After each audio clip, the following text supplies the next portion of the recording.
This is a good one. Why is there so much death and violence initiated by God in the Old Testament?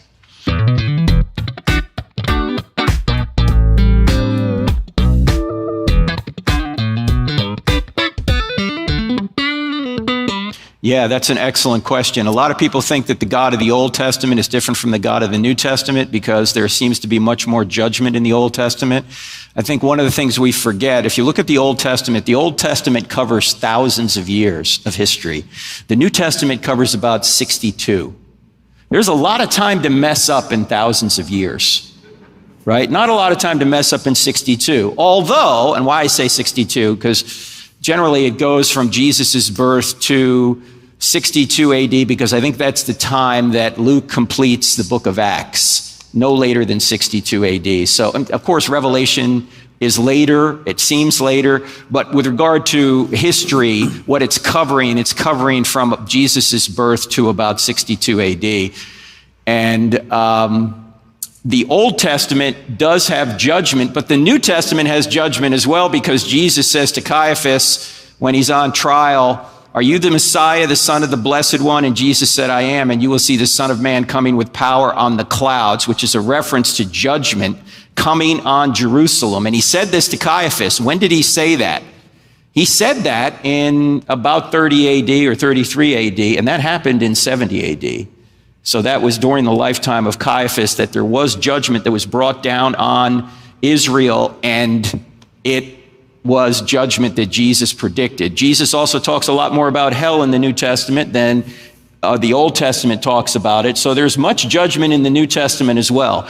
Now, we could go into specifics of Old Testament judgment if you want to talk about the Canaanites or those kinds, or Noah even. Sure. But those are judgments based on the idea that people have sinned. And it's up to God when God judges people. Look, if Christianity's true, people don't die, they just change location.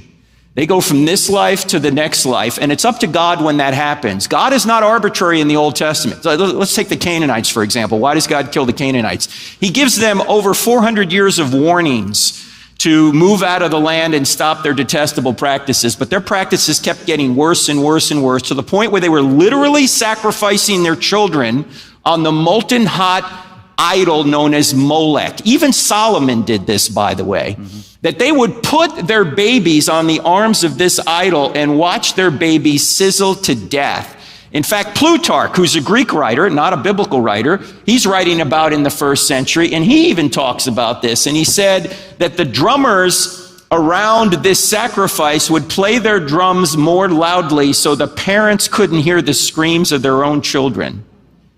On every college campus I go to, there is some atheist will stand up and say, if there is a good God, why doesn't he stop all the evil in the world?